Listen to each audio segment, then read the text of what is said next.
네. 자, 오늘 강의 주제는, 네, 감사합니다. 네. 네, 여러분들, 뭐, 주말에 많이 놀라셨죠? 죄송합니다. 제가, 아, 에, 뭐, 사실 저도 주말에 방송하고 싶었어요. 근데 괜히 뭐, 저까지 숟가락 얹을 필요는 없을 것 같아서, 아, 여러분들이 이제 아마 오늘 주식하시는 분들이 잠이 안 오실 거예요. 제가 봤을 때는. 하지만 힘드시겠지만 오늘 밤에 푹 주무시고요. 그리고 내일 주식을 살 생각을 하셔야 됩니다. 자, 그게 무슨 말인지 한번 보도록 하겠습니다. 자, 그리고 미리 말씀드릴게요.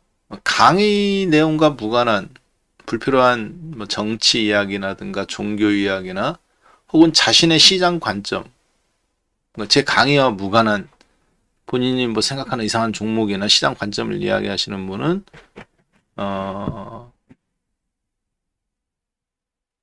가차없이 그냥 여기 계신 분들의 공익을 위해서 강제 퇴장시켜버리도록 하겠습니다. 네. 자, 한번 그러면 객관적으로 한번 살펴볼까요? 이게 제가 봤을 때 상당한 논란이 될 것 같은데, 주말에 이제, 정확하게 금요일, 한국 시간으로 밤 10시를 전후해서 미국 시장이 열리기 약 1시간 전, 밤 11시 30분에 미국 시장이 열리죠? 실리콘밸리 뱅크라는 약 40년 정도 된 실리콘밸리를 중심으로 해서 벤처기업들한테 돈을 대준, 한국으로 따지면 이제 중소기업은행이라든가 혹은 미래세 벤처캐피탈 같은 이런 회사가 파산 신청을 했어요.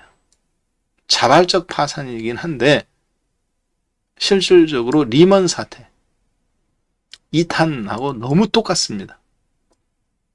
리먼 사태가 발생했을 때 주식시장에서 실제 있었던 저의 관점에서는 리먼 브라더스 사태하고 여러 가지 측면에서 너무너무 닮았어요. 축소판이에요. 규모만 다르지. 그런데 오늘 방송을 하는 목적은 그게 목적이 아닙니다. SBB 파산과 리먼 사태에 대한 시장 반응이 완전히 다릅니다. 180도 달라요, 정확하게. 그래서 여러분들은 오늘 그 부분을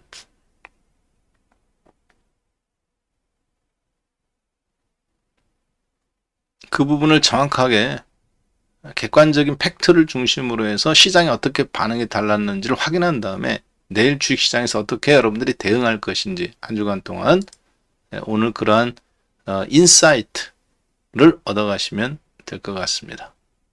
자, 한번 볼까요?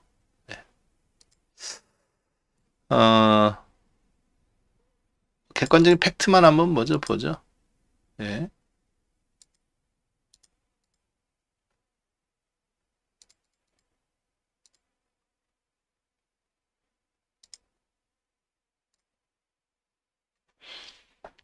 자,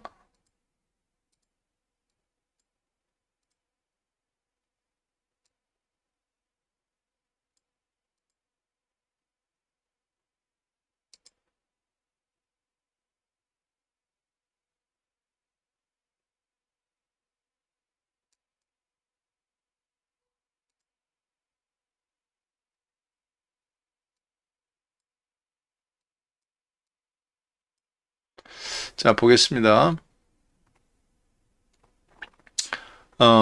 SBV라는 네. 자, 강의의 집중을 위해서 이거 제가 잠깐 여러분들 채팅창을 좀 막아놓을게요. 네, 채팅창을 막아놓고 마지막 부분 질의응답 시간을 따로 드리도록 하겠습니다. 아셨죠? 네, 그게 여러분들 시간을 절약하는 길이에요. 자, 보겠습니다. 실리콘밸리에 실리콘밸리에 SBV라는 은행이 있어요. 시총 규모는 약 100조 원입니다. 지난주 이 시간, 일주일 전에 시가총액은 약 100조 원이었던 회사예요. 이 회사가 목요일 날 60%가 폭락합니다. 목요일 날 60%가 폭락하고 미국 시간 기준으로, 그래서 시가총액이 40조 원으로 떨어져요. 그리고 금요일 날 아침 8시 미국 시간으로 개장 전 1시간 전에 상장 폐지됩니다. 이게 바로 실리콘밸리 뱅크 SBV 사태의 기본 요지입니다. 자, 그럼 이 회사는 뭐 하는 회사냐? 말 그대로 실리콘밸리에 기반을 둔 벤처 캐피탈 은행입니다. 자, 그런데 실리콘밸리에 기반을 뒀다는 얘기는 벤처 기업들이니까 하이 리스크 하이 리턴이죠. 100개 투자해갖고 1개나 2개 정도 맞아도 되는 회사예요. 그리고 미국 실리콘밸리의 상징이기도 합니다. 자, 그런데 금융의 상징이기도 하죠. 자본금은 165억 달러. 우리나라 돈으로 대략 한 20조 원 정도 되겠네요. 자, 그런데 이 회사가 22억 달러, 22억 5천만 달러, 한국 돈으로 약 2조 8천억 원이라는 돈을 상환 요구를 받습니다. 실리콘밸리 은행이, 여기 실리콘밸리 뱅크 은행이 있고, 소위 얘기해서 SBV 은행이 있고, 그리고 이 회사는 벤처 캐피탈, 제스케일러라든가 모빌아이라든가 리비안 오토모티브라든가 테슬라라든가 이런 회사한테 뭐를 했을까요? 돈을 빌려줬겠죠. 그렇죠? 돈을 빌려줬을 거 아닙니까? 이 회사는 또 그런데 누구한테 돈을 받았을까요? 그렇죠? 이 회사에 투자한 투자자들이 있겠죠. 대한민국의 국민연금이라든가 미래셋이라든가 미국의 뱅가드 펀드라든가, 이 투자자 중에 한 명이 야, 나 돈 좀 줘, 이렇게 했어요. 얼마가 필요하십니까 고객님? 22억 5천만 달러 줘. 알겠습니다, 드리겠습니다 하고 돈을, 한국 돈 약 2조 8천억 돈을 딱 주려고 했는데 돈이 없네. 돈이 없는 거예요. 순간 이 투자자가 어떻게 생각했을까요? SBV와 비슷한 관련 벤처 캐피탈에 투자하는 모든 회사로부터 채권을 회수하기 시작했습니다. 소문이 났겠죠. 그게 바로 뱅크런 사태예요.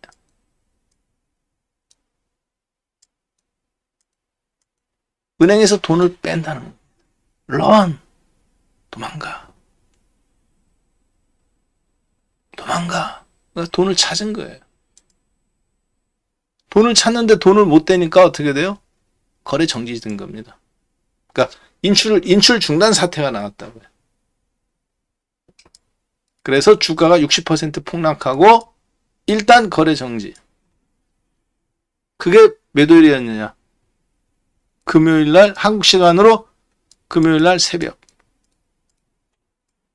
장 끝나고 나서.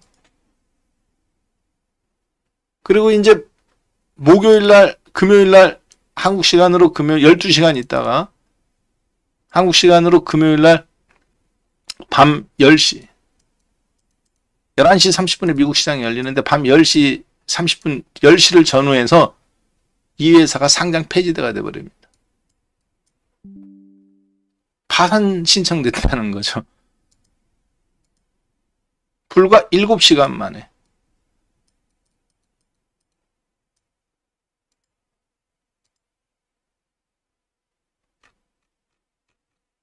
불과 7시간 만에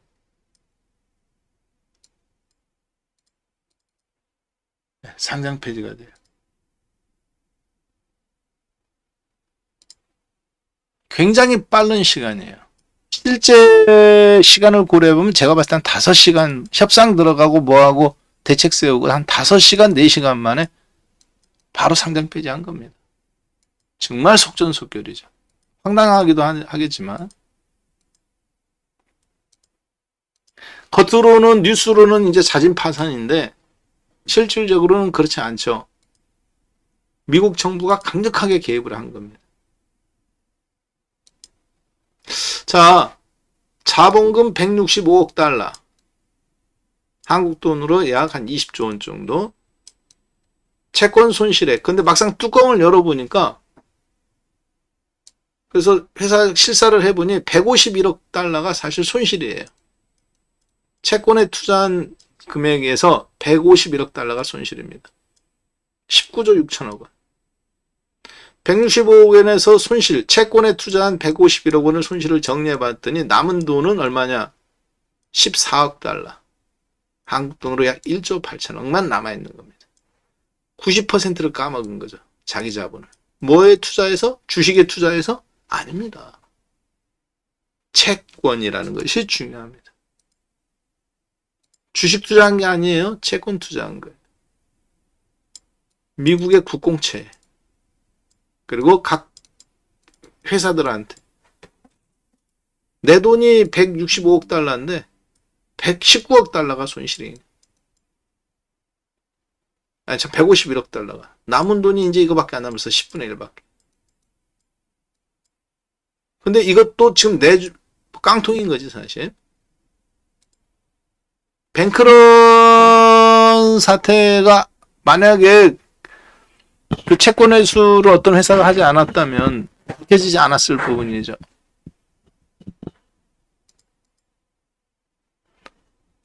자, 그래서 이 회사가 긴급히 대책을 발표합니다.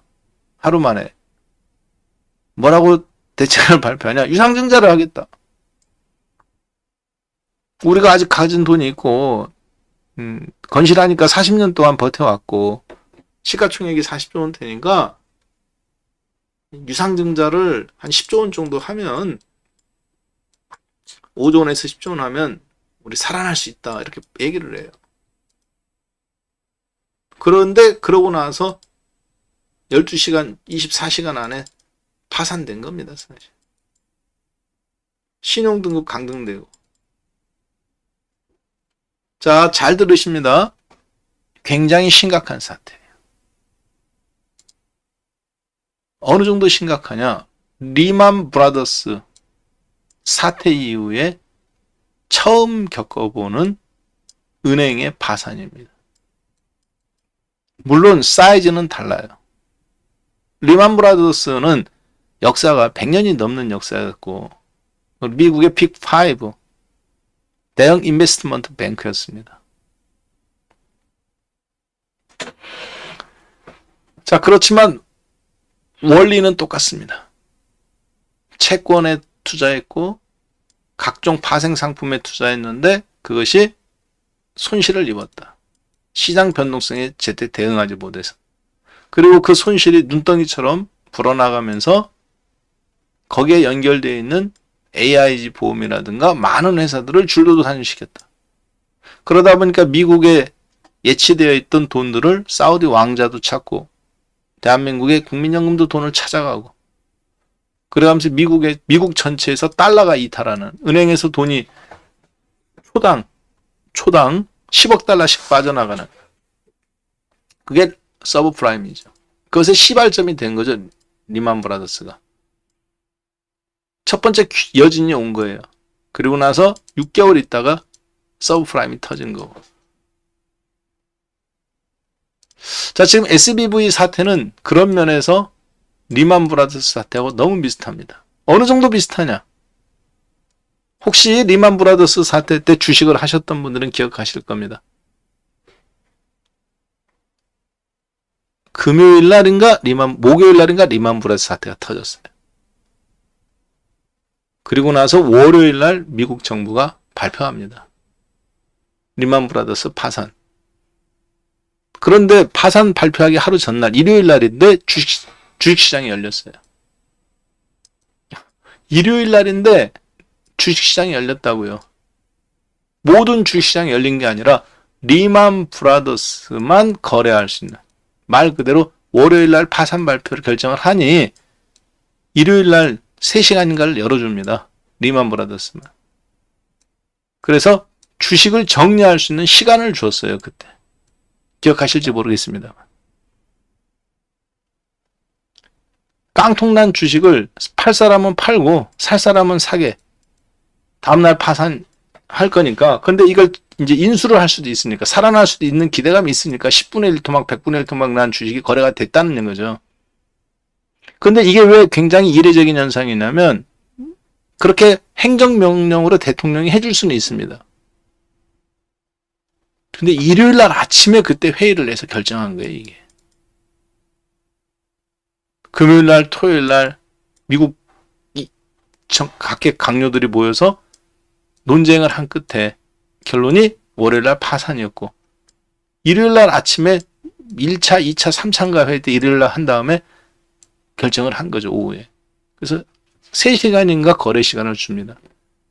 그때도 굉장히 이례적이었어요. 저는 그때 선물 매도 포지션을 갖고 있었거든요. 느낌이 그때 주식을 하는 사람들 중에서 약간 대부분 다 알고 있었습니다. 미국이 비정상적인 흐름으로 가고 있었다는 걸. 그리고 이레만이 망하기 전에도 몇 가지 징후들이 많이 있었습니다.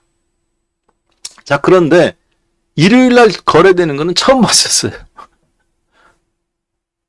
일요일 날 거래되는 거는 그때 처음, 정말 상상도 못할 일이었어요. 주식을 거래된다는 것 자체가. 듣도 보다 못한 일이었기 때문에. 그래서 지금 제 머릿속에 또렷이 기억해요. 선물 매도 포지션을 내가 갖고 있었기 때문에 이게 뭐지? 이걸 어떻게 내가 받아들여야 되나? 자, 일단 지금도 비슷합니다. 주말에. 그렇죠? 금요일 날이긴 하지만 굉장히 속경속결로 이루어졌다는 거. 지금도 약간 비슷해요. 하지만 시장 반응은 좀 다릅니다. 여기까지는 리만 브라더스하고 똑같습니다. 리만 브라더스 판 축소판이에요. 자, 그리고 나서 이제 파산하고 나서 지금 주말 동안에 있었던 뉴스들입니다. 굉장히 긴박하게 돌아간다는 거죠. 자, 잘 보세요. 앨런 머스크, 테슬라의 앨런 머스크가 실리콘밸리 뱅크 인수 의향이 있다 라고 인터뷰를 했어요. 인수 의향이 있다는 얘기, 인수하겠다는 얘기 아닙니다. 여러분들 마음대로 생각하지 마세요. 인수 의향을 본인이 가격이 맞으면 인수할 수도 있다. 이야기만 한 거지 인수하겠다는 게 아니에요. 일단 이건 호재입니다. 시장에 안정감을 주니까. 왜 그러느냐? 서브프라임 때도 기억나시죠? 시티은행, 뱅크 오브 아메리카 망해야 돼요. 이것도 AIG처럼. 그런데 뱅크 오브 아메리카는 누가 구원해 줬습니까? 워렌 버핏. 시티은행은 누가 구해 줬습니까? 사우디아라비아. 그때 10억 달러 투자했잖아요. 상징적이지만. 자, 여기까지가 요거의 핵심입니다. 실리콘밸리 뱅크의 사태 핵심이에요. 자, 그러면 어떻게 미국 주식시장은 반응했는지 잠깐 보겠습니다. 어제 스탠앤푸 500입니다. 종합주가 지수부터 한번 볼게요. 나스닥 지수예요. 마이너스 1.76%. 생각했던 것보다 많이 빠졌다고도 볼 수 있지만 많이 안 빠졌어요. 그리고 엄청난 악재에도 불구하고 아래 꼬리를 달았어요. 막판에 살짝 들어줍니다. 스탠앤푸 500 마이너스 1.45예요. 다우존스 지수 마이너스 1%입니다. 생각했던 것보다 별로 안 빠졌어요. 겨우 1%. 스탠앤푸 500 겨우 1.45. 나스닥 겨우 1.76. 그것도 떨어지고 나서 반등도 나왔어. 그 악재에도 불구하고. 스탠앤푸 500 종목 한번 볼까요? 500개 종목 중에서 462개가 빠졌습니다. 그러면 제가 봤을 때는 4%에서 3%는 폭락 나와야 돼. 왜 그 정도 폭락 나와야 되느냐? 폭락한 종목이 마이너스 50%가 폭락 나왔었어요. 시그니처 뉴욕은행 마이너스 22% 폭락. 장중 하락폭 보세요. 마이너스 32%까지 떨어졌었어요. 퍼스트 리퍼블릭 은행 마이너스 14% 폭락. 장중에 마이너스 50%, 54% 폭락. 40% 반등. 일주일 사이에 마이너스 60% 폭락. 이해되셨죠? 주봉이 이래요. 어제 하루 40% 반등 나와가면서 아랫꼬리가 이렇게 달린 겁니다. 주봉상으로. 일봉으로는 양봉이고. 그러니까 SBV 파산을 어떻게 받아들였다는 거예요? 시장은 시가에는 악재는 맞다. 다른 은행주들은. 근데 그 파산으로 인한 충격은 있었어. 대혼란이 있었으니까 마이너스 60% 폭락했죠. 다른 은행주들도 뱅크런 사태가 나온다고 보고. 종가는 40% 폭등으로 급반등으로 마감됐어요. 폭락 대비. 엄청난 공포감의 투매가 있었다. 그렇지만 그 투매를 순식간에 그냥 잠재우고 끝났다. 두 번째 많이 빠진 종목이에요. 시그니처 뉴욕은행, 퍼스트 리퍼블릭 은행. 똑같은 SBV처럼 상업은행이라든가 벤처캐피탈이라든가 부동산에 투자하는 알렉산드리아 리얼 에스테이트처럼 대부분 중소기업 은행입니다. 중소형 은행이에요. 특정 파트, 특정 분야, 특정 지역에서 하고 있는 은행들인 거죠. 뭐 전국구 은행이 아니라 뱅크 오브 아메리카나 이런 것처럼 시티뱅크처럼 그런 전국구 은행이 아니에요. SBV처럼 혹시 부실 채권이 어딘가에 남아있는 그런 회사들 아니냐. 똑같은 취급을 받고 있는 건데 급등 나왔다는, 떨어진 악재는 반영됐다는 얘기죠. 제 얘기는. 마이너스 50%씩 폭락 나오는데 스탠앤푸어는 얼마나 움직였어요? 2%도 안 움직였어요. 이해되시죠? 자, 그 얘기는 무슨 얘기냐면 분위기는 쌀벌했던 건 맞습니다. 그러나 미국은 우리가 생각하는 것처럼 그것이 예를 들어서 뭐 미래세 벤처캐피탈에 하나 부도났다가 그리고 미국판 레고 사태와 비슷한 겁니다. 우리나라는 부동산에 부의 기반이 있다면 미국 같은 경우는 말 그대로 기업의 부가 있잖아요. 근데 그것이 벤처캐피탈지라는 아주 하이리스크 하이리턴. 한국은 부동산 PF 대출. 레고 사태 2천억짜리가 시장 전체를 어떤 암시를 줬다면 미국 같은 경우 SBV는 리먼 브라더스 사태라고 볼 수도 있지만 한국판 레고랜드 사태 같은 효과입니다. 사이즈에 비해서 어떤 미국의 약한 연결고리를 극단적으로 보여준 케이스. 유동성의 축소와 유동성의 확대의 부분에 있어서 금리 인상의 어떤 부작용 그리고 시장의 반응을 극단적으로 보여준 사태.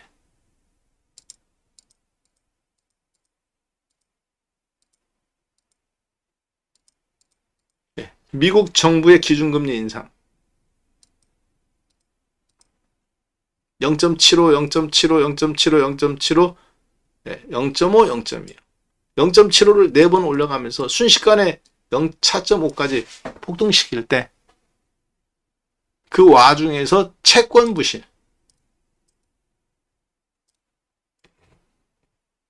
금리를 올릴수록 채권 가격은 하락하는 거잖아요. 미국 국공채나 이런 곳에 투자했던 하이리스크 하이리턴으로 투자했던 그런 SBV 뱅크 같은 회사가 가장 먼저 망하기 시작한 것이 지금 나오기 시작한 거죠. 유동성 축소. 기준금리 인상에 대한 부작용. 기업이 먼저 망한 거 아니라 SBV가. 자, 그런데 여기까지는 아찔합니다. 여기까지는 정말 아찔해요. 그럼 내일 우리나라 주식시장 어떻게 될 것 같아요? 대폭락이죠. 여기까지만 보면. 여기까지가 현재 여러분들이 대한민국에서 접한 뉴스예요. 어떤 뉴스를 틀어보든 어떠한 유튜브 방송을 보시든 여러분들이 현재 여기까지가 가장 제가 전달해드린 가장 팩트입니다. 그러나 주식은 진실 게임이 아닙니다. 주식은 반응이에요. 진실이 주식의 가치를 결정하지 않습니다. 반응이 주식의 가치를 결정하는 거예요. 그게 주식시장의 본질을 꿰뚫는 방법이에요. 자, 볼까요? 근데 주식이 안 빠졌잖아. 상대적으로. 심지어 나스닥은 반등도 나왔어요. 막판에. 망한지 몰라서 반등 나올까? 스탠앤푸어는 은행주들 폭락 나왔으니까 더 아작났어야 되는데 얘도 반등 나왔어요. 왜 그럴까요? 이게 없었으면 내일 대한민국 주식은 여러분들은 시작 마이너스 100포인트에 출발하든 내일 국내 종합주가지수가 2300에 출발하든 2200에 출발하든 시가의 주식을 다 팔아버려야 됩니다. 이걸 읽을 줄 모르면. 그래서 지금 대한민국 어떤 뉴스를 보더라도 공포 분위기예요. SBV 망했다. 우리나라도 내일 뭐 주식시장 망가질 것처럼. 그러나 잘 보세요. 미국이 어떻게 했는지. 미국의 10년물 국공채 이자율입니다. 대폭락이 나왔어요. 마이너스 5.58. 3.70입니다. 10년물 국공채 이자율은 인플레이션의 상징입니다. 인플레이션의 상징일 뿐만 아니라 미국 기준금리를 올려야 되느냐, 내려야 되느냐, 올리면 몇 퍼센트를 올릴 거냐, 속도의 기준이기도 합니다.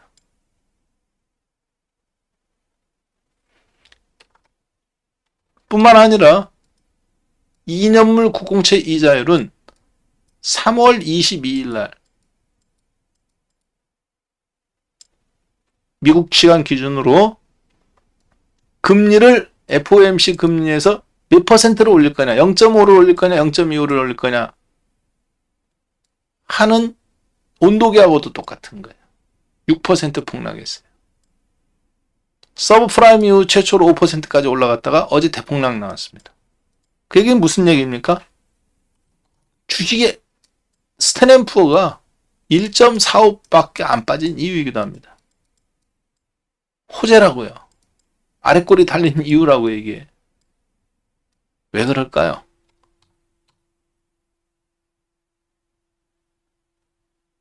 왜 10년물 국공채 이자율이 치솟아야 되는데? 리만 사태처럼 실리콘밸리 뱅크가 망했으니까 미국에서 뱅크런 사태가 나니까 채권 가격이 폭락 나와야 되는 거잖아요. 채권 가격이 폭락 나온다는 것은 이자를 그만큼 많이 준다는 얘기예요. IMF 때 기아자동차, 삼성전자 이자가 채권 이자가 몇 퍼센트? 20%. 채권 깡 20% 해주잖아요. 1억짜리 어음이면 8천만 원에 거래되잖아요. 현대는 7천만 원에 거래되고 30%가 어음깡. 이자율이 높다는 얘기는 채권 가격이 폭락한다는 겁니다. 거꾸로 이자율이 떨어졌다는 얘기는 채권 가격이 상승한다는 거예요. 무슨 채권이에요? 미국의 국공채 채권이죠.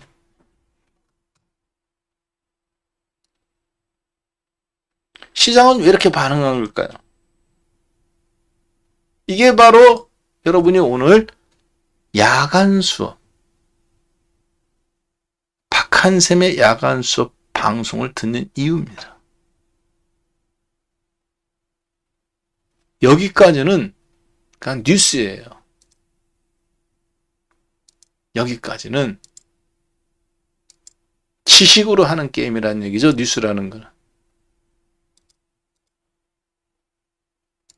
SBV 사태가 일어났다. 자본금 165억 달러짜리, 채권 손실 151억. 남은 자본금 14억 달러인데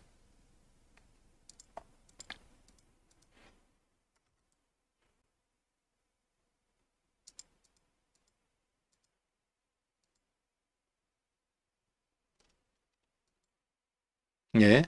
남은 자본금이 14억 달러인데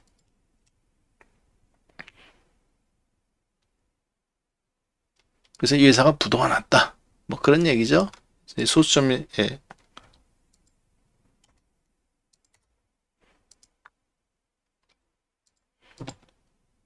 미국 정부는 파산을 시켰다. 여기는 뭐 다 알 수 있는 사실입니다. 좀 부지런하면. 이건 지식으로 하는 게임이에요. 여러분의 주식 투자는 지식은 주식 투자를 하는 게 아닙니다. 뭐냐? 주식 투자의 판단, 할 건가 말 건가. 판단하는 요소인 거지 그게 수익률이 될 수는 없다고요. 그럼 어떤 거냐? 주식은 관계입니다. 상대성의 원리예요. 그래서 시장은 어떻게 반응했는데 내일 아침에 시가의 그 주가가 마이너스로 반응하면 주식을 팔아야 될 건지 아니면 그걸 이용해서 사야 될 건지 아니면 주식을 그냥 팔지 말고 그대로 보유할 건지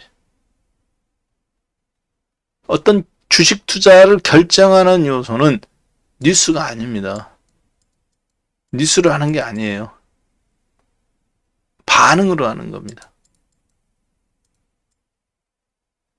10년물 국공채 이자율이 그래서 어떻게 반응했어요? 폭등했어요? 악재가 나왔으니까 폭등해야지. 시장이 불안하니까. 아니죠. 정반대로 해석했죠. 야, 이제 금리 인상은 물 건너 갔구만. 3월 22일 날 금리 인상은 이제 물 건너 갔다. 경기가 저렇게 안 좋고 앞으로 실업률이 실리콘밸리에 찬바람이 불 텐데 실업률이 그러면 대규모 구조조정이 올 텐데 3월 22일 날 무슨 0.5% 금리 인상이야? 0.25 올리면 잘 올리는 거고 0.25 올리고 금리 동결 이야기까지도 나오겠다. 그 얘기를 해준 거예요. 누가? 시장이. 시장은 지금 그렇게 반응한 거라고요.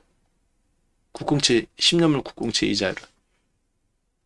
2년물 국공채 이자율은 그것에 대한 도장을 찍어주는 겁니다. 왜? 10년물은 5.58% 빠졌는데 기준금리, 인플레이션의 기준이 되는 거는 2년물, 단기 금리 인상 0.5냐 0.25냐는 대폭락이잖아. 5% 찍고 서브프라임이 최대고 저기 했는데 더 치솟아야 되는데 악재가 나왔으니까. 바로 폭락 나왔죠. 왜 그러냐? 10년 3월달 금리 인상은 물 건너 간 거예요. 이제 0.5는 0.25가 그냥 굳혀진 겁니다.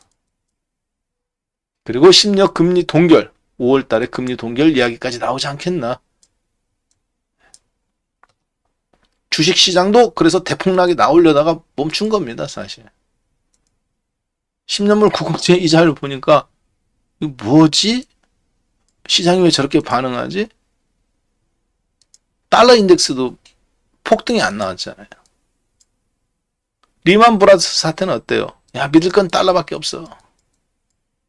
미국이 망한 게 서브프라임인데 뱅크런인데 거꾸로 불안하니까 다시 달러를 사가면서 달러 인덱스가 폭등한 게 리만 브라더스 사태 아닙니까? 근데 어떻게 됐어요? 리만 브라더스 사태 때 보세요. 달러 인덱스 71에서 폭등하잖아요, 그냥.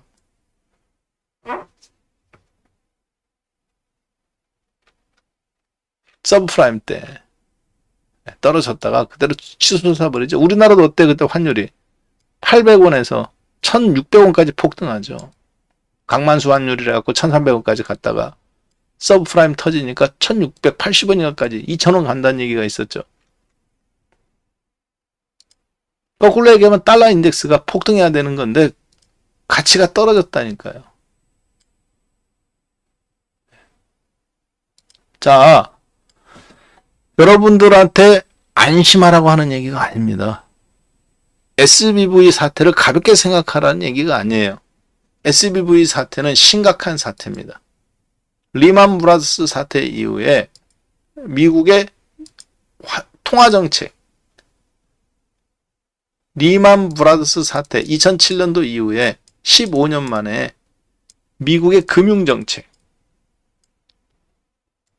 대한 사실 실패의 상징과 같은 어떤 부작용이 나오기 시작한 거예요. 삐그덕거림이. 근데 그 삐그덕거림을 까보니까 미국의 국공채에 대규모 투자했는데 금리를 너무 빠른 속도로 올리니까 따라가지 못하고 사실 손실이 90%, 자기 자본금의 90%까지 입은 동안 그동안 버텼던 거죠.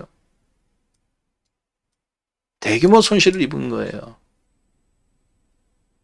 즉 유동성의 변화, 미국의 금융정책의 변화, 기준금리의 급격한 인상에 대한 따라가지 못한, 반응하지 못한 기업이 도태한 겁니다.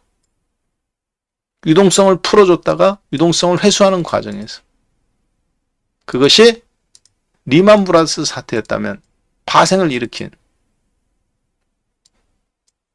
거기도 마찬가지로 유동성을 대규모로 확대시킨 거예요. 파생을 일으켰다는 게. 내 돈은 1억인데 10억짜리 집을 살 수 있도록 해준 거잖아요, 미국도. 집을 샀다는 게 문제가 아니라 그 집을 모기지 채권으로 파생 시장을 일으킨 거죠. 거기서 투자한 보험회사, 은행들이 줄도산이 나는 거고. SBV 사태는 뭡니까? 가장 안전한 미국의 국공채에 투자를 한 거죠. 근데 그 금리를 워낙 빨리 올라가면서 채권 가격이 폭락이 나오니까 그 손실금이 자기 자본금 165억 달러에 90%인 150억 달러까지 난 거잖아요. 그리고 일부 돈을 돌려달라는 걸 돌려주지 못한 결과가 뽀록이 난 거고. 얘만 그러냐? 다른 것도 다 그럴 것이다. 그래서 뱅크런 사태가 촉발된 것이 이 사건의 도화선인 겁니다. 미국은 어떻게 한 거예요? 그걸 7시간 만에 파산 결정을 내려버린 거죠. 이 회사는 얼마짜리였느냐? 불과 지난 5일 전까지만 하더라도 100조 원짜리였습니다. 목요일날 마이너스 60%. 그래서 40조 원. 그리고 금요일날 아침 8시 미국 시간으로 장 열리기 1시간 전 파산 선언. 100조 원짜리가 3일 만에, 3일 전에 100조 원짜리였는데 영업일수 기준으로 3일 만에 빵원이 된 거예요. 파산이니까. 지금 이 사태를 미국 대통령, 바이든 대통령, 제닛 앨런 재무부 장관, 제롬 파월 FRB 의장, 이 얼마나 심각하게 받아들이는지 알겠죠. 주말에 왜 그렇게 빨리 결정을 내렸느냐. 썩어 문드러지는 것을 빨리 그냥 도려내버린 거예요. 그리고 그것에 대한 시장의 반응은 환호성을 지른 겁니다. 어느 정도 환호성을 질렀느냐? 이만큼 환호성을 지른 거예요. 마이너스 60%, 마이너스 54% 폭락 나왔던 어제 하루 금요일날 퍼스트 리퍼블릭 은행 40% 반등. 이해되셨죠? 주봉으로 보면 이런 아랫꼬리. 스탠푸에서 두 번째로 많이 빠진 거예요. 500개 종목에서. 은행주들이 이렇게 20%, 10%씩 나가 떨어졌는데도 스탠프 500이 1.45%밖에 안 빠질 수 있었던 배경의 이면에는 바로 미국의 저런 신속한 미국 정부의 대응이 먹힌 겁니다. 그리고 시장은 어떻게 받아들였느냐. 이렇게 받아들인 겁니다. 금리 인상은 끝났다. 채권 가격은 채권 수익률은 폭락이다. 채권 수익률이 폭락하니까 채권 가격은 급등이다. 미국이 어떻게 했다고 보는 거예요? 대응을 잘했다고 보는 겁니다. 미국 정부가. 리먼 브라더스 사태는 아니다. 3월 22일 날 금리 인상은 이제 물 건너갔다. 거기다 바이든 대통령이 하지 말아야 될 말까지 했습니다. 전문 용어로 답안지 유출이에요. 교육부 장관, 학교 교장 선생님이, 감독관이, 교육감이 답안지를 유출한 거야. 이번 문제는 쉽다.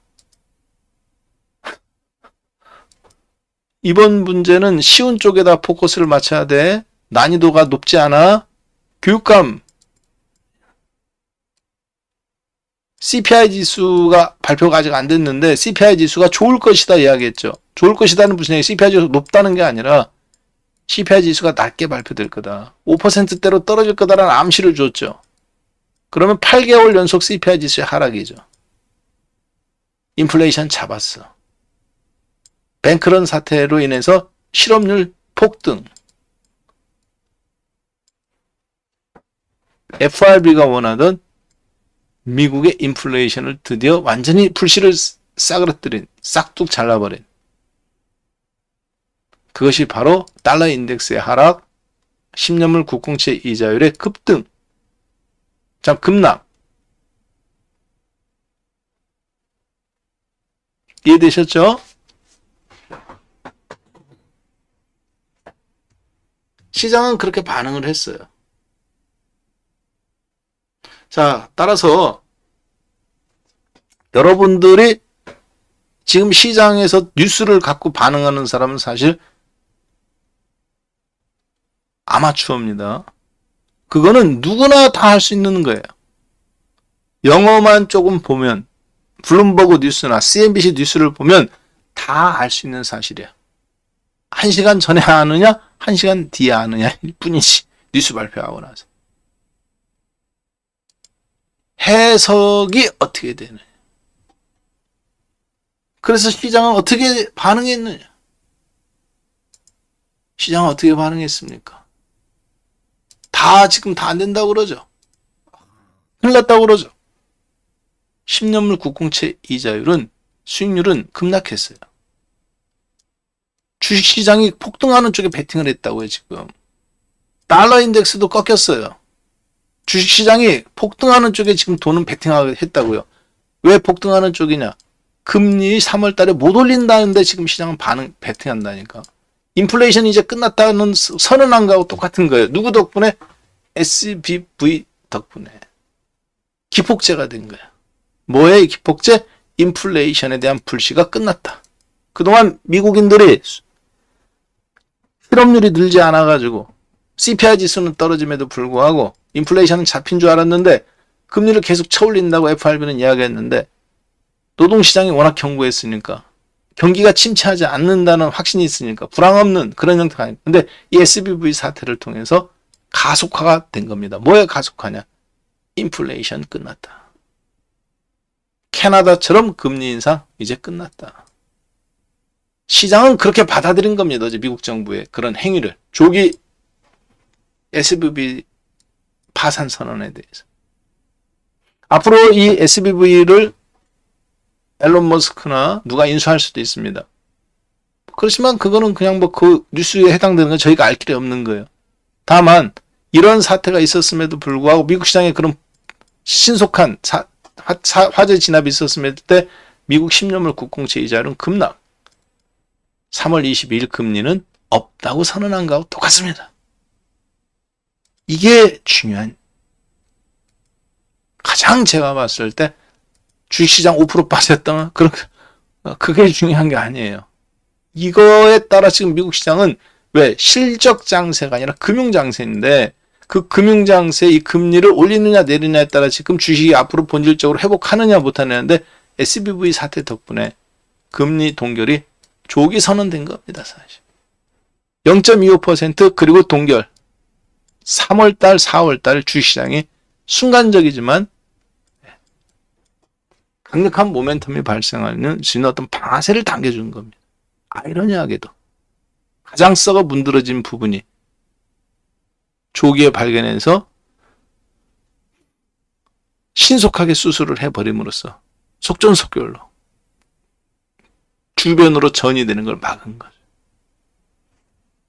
그 다음 FOMC는 5월 3일. 앞으로 한 달 반 동안 주식시장이 제가 봤을 때 요동칠 겁니다. 급반등이 나올 가능성이 매우 높아졌어요. 10년물 국공채 이자는 이제 끝났기 때문에. 2년물 국공채 이자율 떨어지는 거 보세요. 6% 폭락했어요. 금리 인상 없다고 선언한 거하고 똑같은 거예요. 3월 22일. 0.5 인상 물 건너 갔다. 잘해봐야 0.25다. 그리고 5월 달은 금리 동결 선언까지 발표할 수 있다. 3월 달 발표해가면서. 수직 낙하하는 거 보이시죠? 이거 6% 폭락, 5% 폭락. 이게 굉장히 제가 봐도 주식이 아이러니합니다. 이 부분이 리먼하고 틀린 거예요. 리먼 브라더스 사태는 그렇지 않았습니다. 금리 가격 폭등했어요. 자, 그리고 조심해야 될 게 있습니다.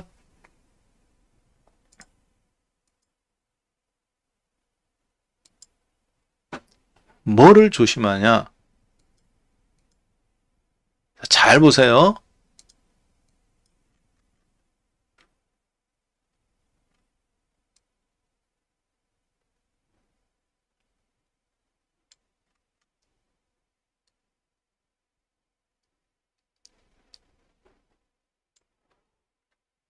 많은 사람들은 리만 브라더스 사태가 서브프라임을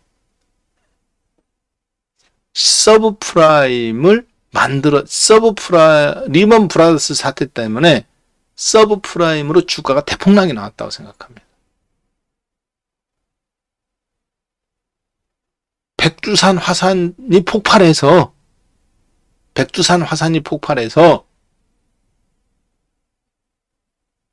농작물이 다 망하고 우리나라 반도체 회사가 먼지가 들어가고 반도체도 만들지 못하고 물은 오염되고 화산재 분진으로 말미암아 사람들은 살 수 없는 땅이 되고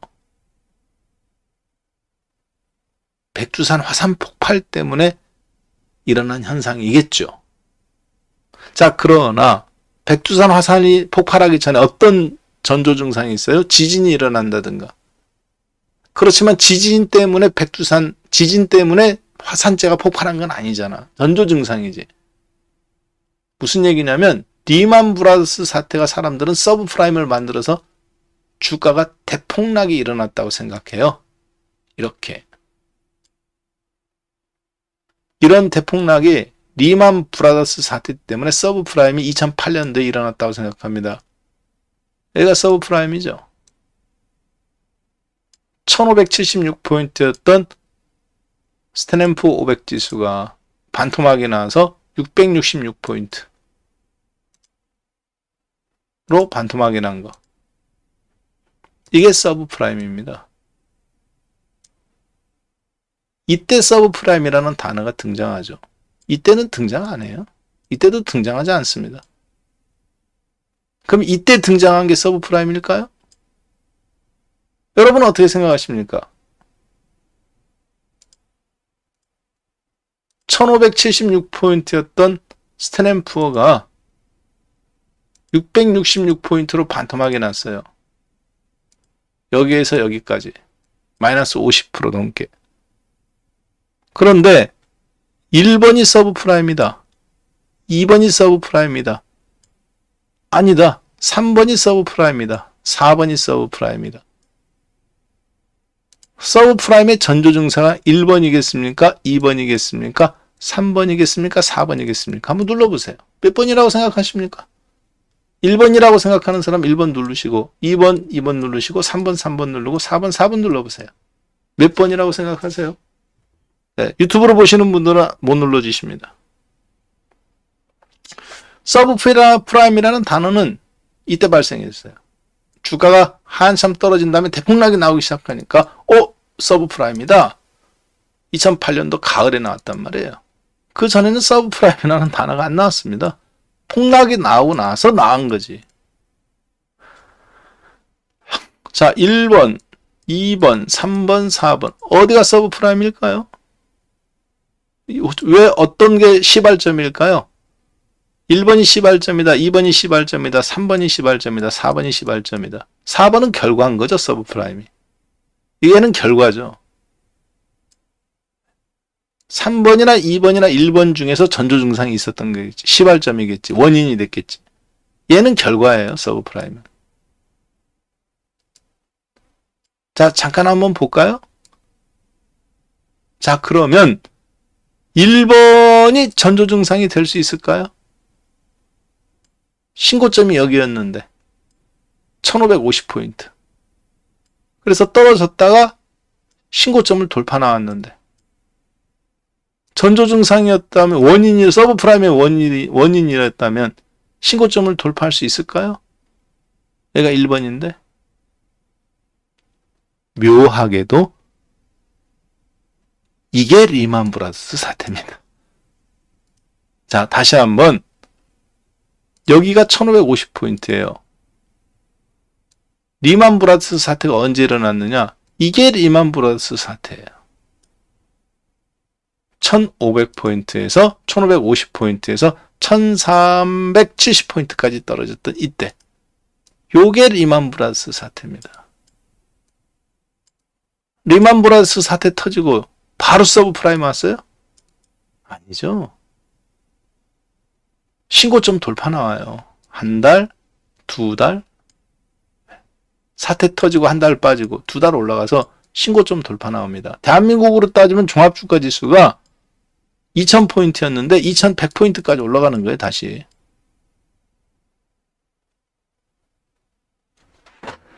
그리고 나서 바로 또 서브프라임 터졌느냐? 아닙니다. 내려갔다가 또 올라와요. 스탠앤푸 500이. 리만 브라더스 사태는 이때 터졌죠. 이 기간에. 7월 달에서 8월 달. 2007년도. 그리고 나서 사람들이 서브프라임이라는 걸 인식하는 데는 몇 년이 걸렸느냐? 1년이 넘게 걸립니다. 그 전에는 서브프라임인지도 몰랐어요. 이게. 리만 브라더스 터졌는데 다시 신고점이 나왔잖아. 그리고 나서 3개월 반등 나오고 다시 또 떨어졌다 또 3개월 반등 나오고 벌써 6개월 지나갔죠? 그리고 나서 이제 실체들이 밝혀지기 시작한 거지. 부실 채권들이 하나씩 드러나기 시작한. 그 금액이 얼마냐? 부실 채권이 800조.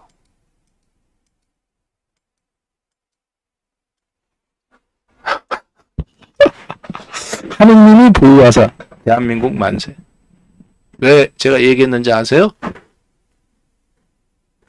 리만 브라더스가 파산을 선언하기 하루 전까지 우리나라 산업은행이 이걸 20조 원에 인수하냐 25조 원에 인수하냐 둘이 싸우고 있었습니다. 리만 브라더스가 파산 선언하기 하루 전까지 대한민국의 산업은행이 최종 낙찰자가 돼가지고 리만 브라더스를 20조 원에 인수할 거냐 25조 원에 인수할 거냐 요 5조 원 때문에 둘이 싸우고 있었다고요. 누구하고? 이명박 대통령이. 이명박 대통령이 지시를 해서 대한민국에도 이제 세계적인 인베스트먼트 뱅크가 있어야 될 때다. 그래서 인수해라. 마침 리만 브라더스, 리만이 매물로 나옵니다. 산업은행이 전 세계에 있는 은행들이 그래서 리만에 눈독을 들여요. 근데 다른 회사들하고 막 경쟁을 했는데 산업은행이 마지막 협상자가 돼요. 실사를 했어요. 파산하기 하루 이틀 전까지. 근데 원래 20조 원에 인수하기로 했는데 제 기억에는 갑자기 리만 브라더스가 4조 원인가 인수 가격에서 20%를 더 내라고 합니다. 그래서 산업은행 실무자들이 격렬하게 반대를 해요. 부실 채권이 어느 정도인지도 모르는데 리만 브라더스는 총액 인수를 하라고 그래요. 우발 채무까지 다 떠안아라. 산업은행 담당자들 그때 굉장히 거칠게 반항합니다. 대통령 지시가 있었어요. 그런데도 산업은행 실무자들이 실사를 정확하게 하고 우발 채무가 얼마인지 모르기 때문에 그것이 전 세계적으로, 세계적인 은행이니까 전 세계에 흩어져 있는 파생 상품들을 완전히 거미줄처럼 이렇게 있는 걸 파악할 때까지는 이걸 우리가 총액 인수하는 건 부담된다. 그래서 부분 인수를 하겠다. 그리고 나서 그때가 제 기억에 목요일입니다. 제가 지금도 생생하게 기억해요. 목요일인데 갖고 결정을 하냐 마냐 하는데 갑자기 목요일 날에 리만이 금액을 조금 높여요, 이놈들이. 그래서 산업은행 이분들이 대통령이 속전속결로 빨리 끝내라고 했는데도 불구하고 3일간인가 일주일간 시간만 더 달라. 그래서 일주일간 연계줍니다. 협상이. 그런데 언제 파산한 줄 아세요? 그 다음 주말 지나고 월요일 날 파산 선언해버립니다. 만약에 그때 산업은행 실무자들이 일주일 시간만, 그러니까 뭔가 이상이 있겠지. 일주일간 시간만 더 달라. 그 시간을 안 벌었으면 인수를 했을지도 몰라요. 그때가 이때예요. 나중에 밝혀진 우발 채무가 얼마냐? 한국 돈으로 800조 원입니다. 제 기억으로는 그때 당시 880조 원. 환율 기준으로. 880원이 아니라 880조 원이에요. 우리나라 1년 GDP가 지금 2000조 원이에요. 대한민국 시가총액이 얼마인 줄 아세요? 지금 그때 당시 2000포인트였을 때였는데 지금 2500포인트인데 1800조 원입니다. 그러니까 거의 900조 원. 지금 시가총액이 거의 900조 원. 절반이에요. 나라 망할 뻔했습니다. 그 인수했습니다. 하느님이 보호하사. 그때 산업은행 그 담당자들이 처음에 시간을 계속 벌었어요. 제 기억에는. 왜냐하면 금액도 20조 원이면 사실 되게 싼 거였는데 근데 리만이 요구한 건 총액 인수였습니다. 그때가 목요일 날이었어요. 목요일 날. 제가 똑똑히 기억해. 그리고 나서 월요일 날 파산 선언. 일요일 날 점심 때 아침에 미국 토요일 날 긴급 회의. 밤새도록 토요일 날 회의했는데 결정 안 됐어. 그리고 미국 역사상 처음으로 대공황 이후 처음으로 일요일 날 강요들이 다 모입니다. 아침에. 왜? 일요일 날 아침에 예배 드리러 가고 가족들하고 같이 봐야 되는데 강요들이 다 모여요. 긴급하게 대통령 명령으로. 그래서 행정명령을 긴급히 발동해서 주식시장을 오픈합니다. 일요일 날 점심때인가 11시부터 2시간까지 3시간 동안 열어서 리만 브라더스만 거래시켜요. 왜? 월요일 날 파산할 거니까 마지막 거래 기회를 준 겁니다. 100분의 1, 10분의 1 토막난 리만 브라더스 주식 휴지 조각을 상장 폐지하고 파산되기 전에 기회를 주는 게 미국의 관례라고 그러는 것 같아요. 대통령 행정명령으로. 근데 아이러니하게도 제 기억에는 그때가 중국이 일주일인가 열흘인가 쉴 때였어요. 황금 연휴. 그러니까 중국 놈들은 하나도 못 팔아먹은 거야. 얼마나 황당했던지. 일요일 날 주식시장이 열린다. 그것도 파산한 기업을 청산할 기회를 주는 거. 야, 저게 자본주의 사회에 미국 놈들은 진짜 자본주의가 맞구나. 사람을 죽여도 보석금을 내고 풀려나는 제도. 보석금 제도가 있잖아. 그쵸? 그런데 상장 폐지되는 회사인데 일요일 날 3시간 동안 열어서 청산할 기회를 준다. 왜냐하면 그때 제가 선물 매도 포지션을 갖고 있었기 때문에 제 기억, 다른 건 몰라도 그 시간은 제가 정확합니다. 그래서 만약에 그 리만 브라더스 사태 우리나라가 총액 인수했으면 나라 망했어요. 그때 얼마나 진짜 다행스러운. 저도 뭐 그 까마득히 잊고 있었는데 그 뒤로 이번 SBV 사태 쭉 생각해봐가면서 보니까 딱 리만 사태 이후 처음 있는 일이야. 이때 당시에 이게 리만 브라더스 사태입니다. 그리고 신고점 돌파 나오죠. 뭐에 의해서? 미국 정부의 발빠른 대처에 의해서. 그렇지만 이미 이때 균열은 가 있었던 사태예요. 미국이 지금 왜 이렇게 빨리 반응했는지 여러분들 이해되시겠죠? 미국 정부가 왜 이렇게 속전속결로 반응했느냐? 그때 리만 브라더스 사태 때는 조금 머뭇거렸어요. 그리고 애매모호했어요. 그리고 사태 파악이 제대로 안 됐어. 그때까지만 해도. 금리를 계속 또 올렸어요. 그때도.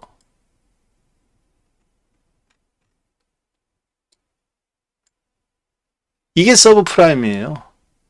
1년 있다가 리만 사태 이후 1년 있다 주가가 한참 빠진 다음에 대폭락이 나옵니다. 수습하지 않은 거죠. 미국이.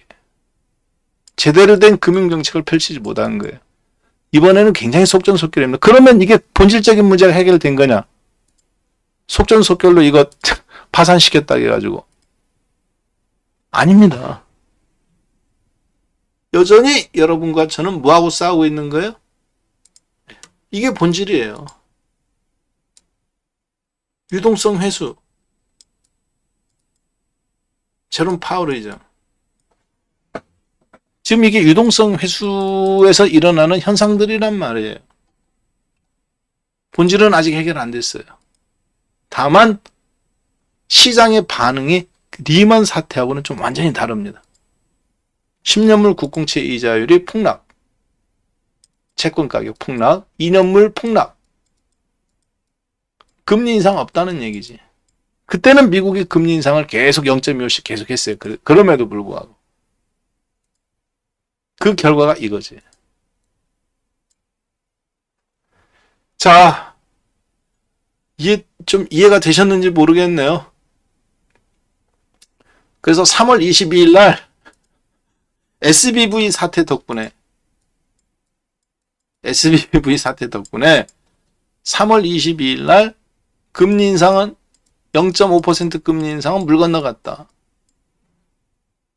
이 문제가 그런데 심각한 문제다. 리먼 사태 이후 처음 일어난 금융권의 대규모 부도 그리고 뱅크런 사태가 촉발되는 일단 원인이다. 시작한 거다. 오죽 급했으면 바이든 대통령이 CPI 지수가 우호적일 거다. 이게 좋다라고 발표하면 얘기하면 좀 이상합니다. 시장이 우호적일 거다. 즉 CPI 지수가 하락하다. 그리고 이제 실업률이 다시 올라가는 현상을 SVB가 보여주는 거죠. 실리콘밸리에서. 인플레이션 어떻게 한 거예요? 잡았다. 잡았다, 요놈. 드디어 잡았다, 요놈. CPI 지수만 잡아가지고는 팔뚝 한쪽만 잡고 있었는데 양손 다 잡은 거죠, 이제.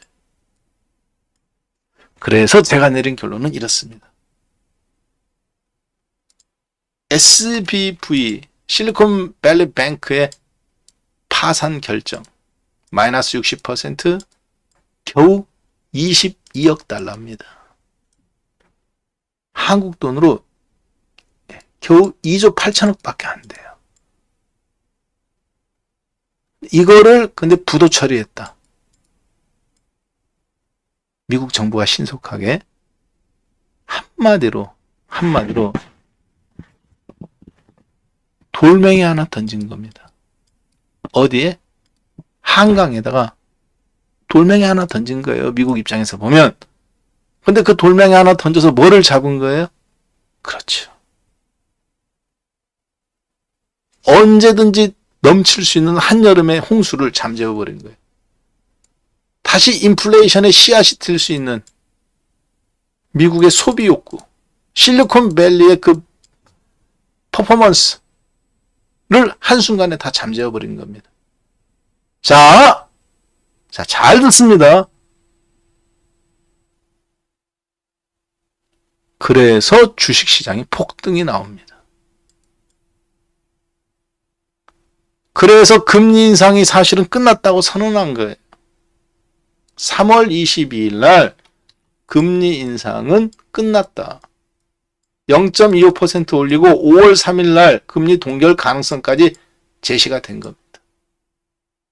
그 얘기는 무슨 얘기냐? 미국 정부 입장에서도 더 이상 돈이 씨가 마른 거예요.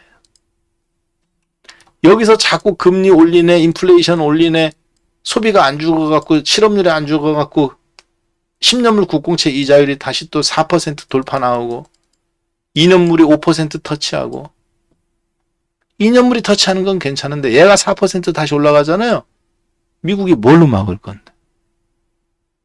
10년물 국공채 이자율이 다시 4% 올라가면 그 얘기는 국공채 가격이 폭락하는 거야. 뭘로 막을 건데? 돈을 찍어내갖고 채권을 또 사야 되는 건데 막을 방법이 없잖아요. 미국도 유동성 회수인데. 아마추어는 그렇게 얘기합니다. SBV 사태는 리먼 브라더스 사태다. 맞는 얘기예요. 그러나 그걸로 말미암아 미국은 선언한 겁니다. 금리 인상은 더 이상 없다.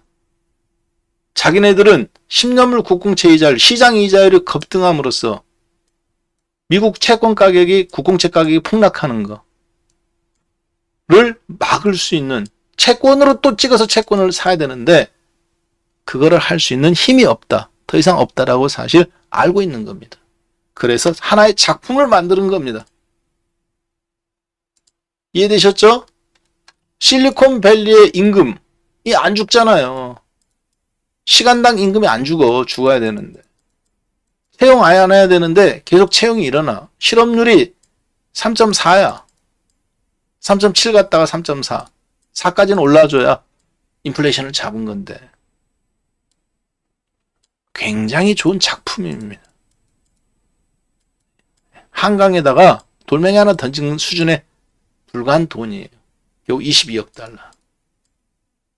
이걸 타겟으로 함으로써 미국은 국공채 떨어지고 있는, 얘가 급등하니까 떨어지고 있는 채권 가격, 채권 수익률 올라가면 채권 가격이 떨어지는 거예요. 국공채 가격을 틀어 막아 버린 겁니다. 굉장히 잘한 거죠. 자, 그 얘기는 3월에 금리 인상 0.25, 5월달 금리 인상 없다. 이제 돈 투자 안 해도 된다는 얘기죠. 결국은 주식시장은 그래서 반응을 한 겁니다. 막판에 반등. 서브프라임이라는데 주식이 반등했다니까, 막판에. 2% 빠지고 0.3%, 4% 반등. 은행주들이 50%, 60% 폭락했다가 40% 폭등했다니까요. 급반등 나왔다니까요. 여기까지가. 이거를 모르면 월요일날 여러분들 주식 다 정리합니다. 이거밖에 안 빠졌네? 무조건 다음에도. 그리고 폭등하면 왜 폭등이지?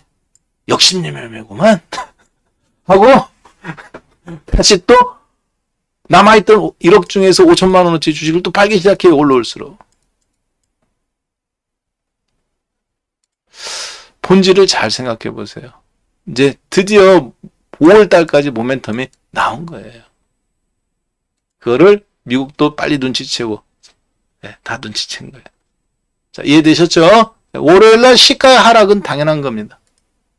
예, 저만한 변동성이 있었으니까 제가 봐도 월요일날 시초가에 일부 하락은 당연해요. 당연히 그런 게 나와줘야 돼요. 그렇지만 지금 가장 마음이 급한 사람은 누구겠습니까? 주식을 사야 되는 관점에서 마음이 급한 사람 누굴까요? 1번 현금 들고 있는 사람, 1번 기존에 주식 갖고 있는 사람, 2번 현금 들고 있는 사람. 이런 사람들이 마음이 급할까요? 아닙니다. 이 사람들은 내일 다 주식 팔 생각만 해. 팔려고 마음이 급해. 야, 큰일 났다. 빨리 주식 사야 되겠다. 가장 마음이 급한 사람은 누구냐? 공매도 세력입니다. 공매도 세력은 지금 미국 정부를 상대로 싸울 수는 없단 말이에요. 10년물 국공채 이자율이 폭락 나왔잖아. 2년물은 아작 났잖아요. 금리를 0.5 올리고 더 가속화시킬 줄 알았는데 끝났단 말이에요, 이제. 자기들이 때려놓은 공매도, 전 세계 시장에서 때려놓은 공매도를 빨리 걷어야 돼요. 시간이 없어. 볼만한 게임이 될 것 같습니다. 정말 볼만한 게임이 될 것 같아요. 살았어요, 여러분하고 저하고.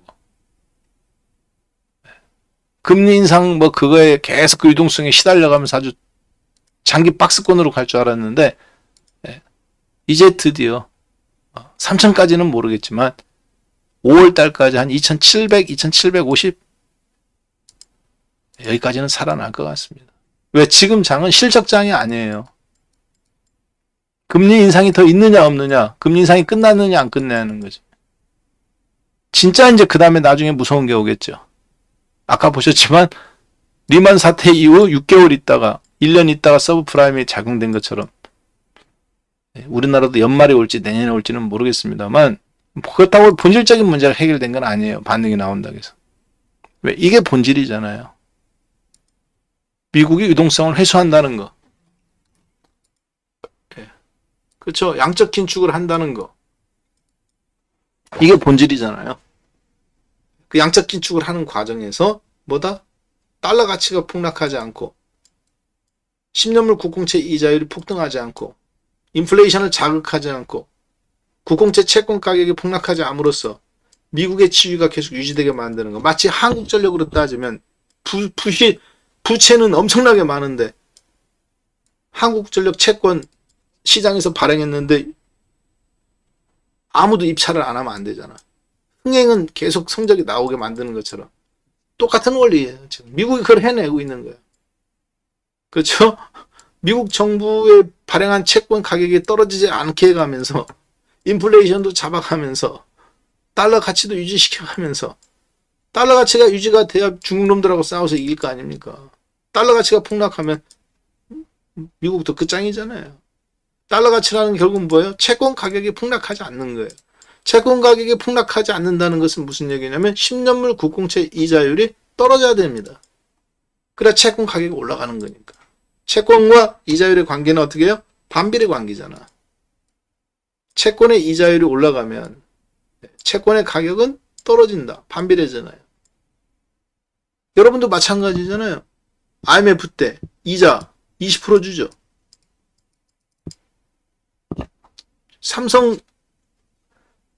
삼성전자 채권이 1억짜리가 8천만 원에 거래돼요. 20% 할인돼가지고.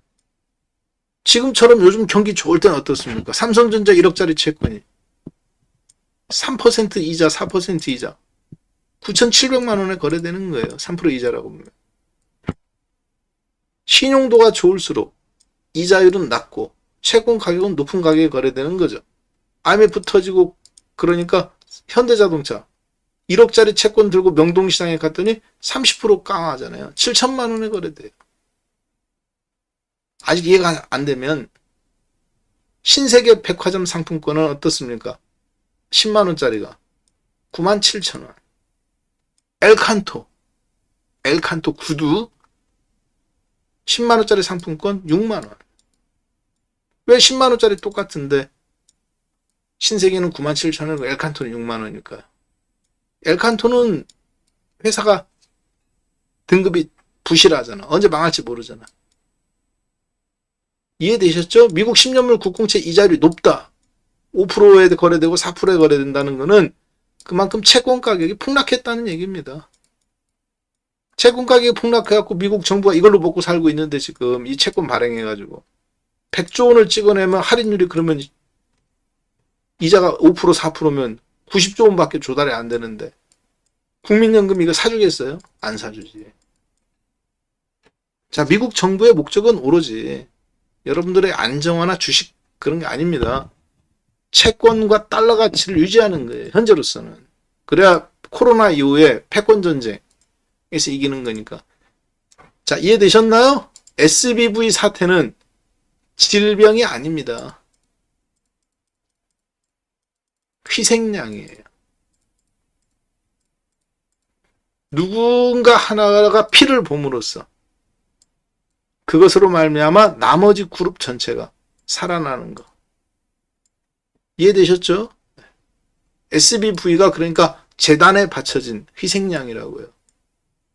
그걸로 말미암아 인플레이션이라는 연병을 잡은 거예요. 이제 인플레이션이라는 연병을 잡은 거기 때문에 실리콘밸리에 있는 지갑들이 닫히기 시작하고 미국의 CPI 지수는 떨어졌음에도 불구하고 잡히지 않았던 인플레이션, 소비 욕구를 이제 잠재운 겁니다. 이해가 되셨을 것 같아요. 그래서 미국의 이제 실업률이 올라가게 되고 금리 인상을 안 해도 되는 완전한 인플레이션 싹까지 잘라버린 겁니다. 그걸 위해서 얘가 희생된 거예요. 자, 그 큰 그림을 이해하신 분은 이제부터 5월 금리 인상 발표가 있는 5월 2일까지 여러분들이 5월 3일이네요. 이때 0.25 올리고 그래가면서 이때까지 동결 가능성까지 언급을 하면 주식시장이 이때 꽃을 피우는 겁니다. 월요일날 주가 떨어지는 거 시가는 떨어질 수 있어요. 하루 이틀 정도 움찔움찔할 수 있습니다. 이제부터 촉발된 거예요. 새로운 수급 모멘텀이 나오기 시작한 겁니다. 자, 그걸 빨리 캐치하셔야 돼요. 자, 그것이 이번 SBV 사태를 바라본 저 박한샘의 관점입니다. 제가 틀렸을 수도 있어요. 자, 제가 틀렸을 수도 있습니다. 그러나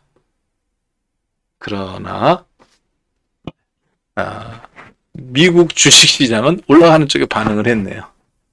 그렇죠? 움찔 놀랬다가 은행주들이 20%씩 폭락하는데도 얘가 스탠포는 1.45%밖에 안 빠졌잖아. 이번 한 주 살았어요. 여러분하고 저하고 이제 이 질질 끌던 사태가 얘를 희생양으로 속죄 제물로 말미암아 이제 인플레이션 잡은 겁니다. 이제 금리 인상 끝났어요. 미국도 그렇게 선언한 거예요. 그걸 눈치챈 10년물 국공채 이자율은 인플레이션하는 연병이 열이 내리잖아요. 애 온도가 4%는 사람으로 따지면 40도 고열이라고 생각하십시오. 무슨 수를 써도 잡히지 않았던 그 고열이 이제 잡힌 거예요.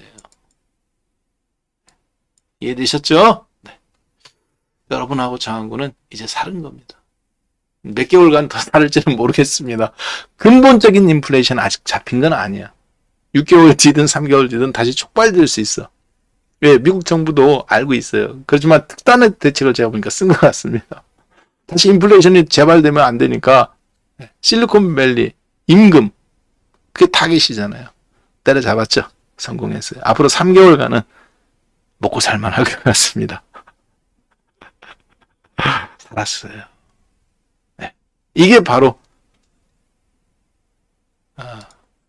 우리 야간 수업에 여러분들이 보시는 이유라고 저는 생각합니다. 모든 뉴스가 SVB 파산으로 이제 주식 끝났다 고민한 막상 미국은 안 그러잖아. 10년물 국공채 이자리 잡혔잖아요. 가장 중요한 건 지금은 실적장이 아닙니다. 유동성장이에요. 금융장이라고요. 실적장은 이게 만약에 실적장이면 아작났지. 리먼 서브프라임이에요. 이게 지금 실적장으로 갔다. 그러면 서브프라임입니다. 왜? 서브프라임은 실업률 그리고 금융시장의 불안이 기업의 실적 불안으로 나온 거고 그것이 결국은 실적 불안과 주식이 같이 움직인 거잖아. 이게 실적장이죠. 근데 지금 장은 무슨 장입니까? 실적이 너무 좋아서 경기가 너무 좋아서 실업률이 역사상 처음으로 3.4까지 떨어지고 그렇죠? 반면에 인플레이션도 있고 그러니까 금리를 올려야 되니까 금융장에 의해서 실업률은 가장 낮은데 주식은 떨어져야 되는 아이러니였죠. 경기가 좋아서 주식이 떨어져야 되는 아이러니였지. 실적장과 반대를 움직이는 역실적장이었죠. 금융장이었단 말이에요. 그러니까 가장 중요한 건 지금은 인플레이션을 때려잡고 금리를 멈추면 주가는 금융장세니까 올라옵니다. 아이러니하게 실업률이 올라가야 올라가는 형태였죠. 이해되셨죠? 이게 금융장이에요. 역실적 장세. 이제 앞으로 이게 끝나고 9월이 될지 12월이 될지 솔직히 저도 모르겠습니다만은 다시 인플레이션이 올라가고 그리고 기업들은 이미 도산이 나오기 시작하고 그 다음에는 방법이 없어요. 인플레이션을 때려잡을 방법이 없다고 미국도. 그때는 기업들 줄도산 나오기 시작했지. 인플레이션은 다시 치솟기 시작하지. 이제 스태그플레이션입니다. 인플레이션 올라가고 실업률도 올라가는. 근데 방법이 없어. 이제는 더 이상 방법이 없잖아요. 금리를 올린다고 한들 따라갈 수 있겠습니까? 아니면 기업을 도산시켜? 이미 기업들은 도산하기 시작해서 걷잡을 수 없을 정도로 서브프라임처럼. 남아있는 것은 기업들 도산과 함께 주가 대폭락만 남은 것뿐이죠. 그게 실적장애입니다. 그게 서브프라임이고 그게 IMF잖아요. 실적과 주식이 같이 움직이는 거. 앞으로 이제 그게 남아있다고 봐요. 이번 반등장에서 여러분들 살아남으시고 원금도 회복하시고 벌어놓은 다음에 앞으로 어떻게 될지 저도 솔직히 생각만 해도 무섭습니다만 일단 그건 그때 생각해 보자고요. 어쨌든 미국의 정부가 특단의 대책을 썼네요. SBV 희생양을 삼아서 그렇게 해도 임금 좀 내려라 이놈들아. 지갑 좀 닫아라 이놈들아. 그래도 맨날 19만 2천 건, 16만 건, 민간 고용지수 50만 건, 20만 건 안 떨어지던 그 미국의 실리콘밸리를 중심으로 있었던 그 소비, 임금 상승이 일단 된 소리를 한번 맞음으로써 급한 불은 미국 정부가 끈 것 같습니다. 금리 인상은 없다. 이것이 시장이다. 자, 그렇게 보시면 되겠습니다. 이렇게 해서 오늘 방송은 마무리 질까요? 네. 고생하셨습니다. 네. 남은 시간 편히 보내세요. 네. 감사합니다. 자, 내일, 예. 그리고 제가 내일 아침에, 월요일 날 아침 11시에서 12시 반, 네.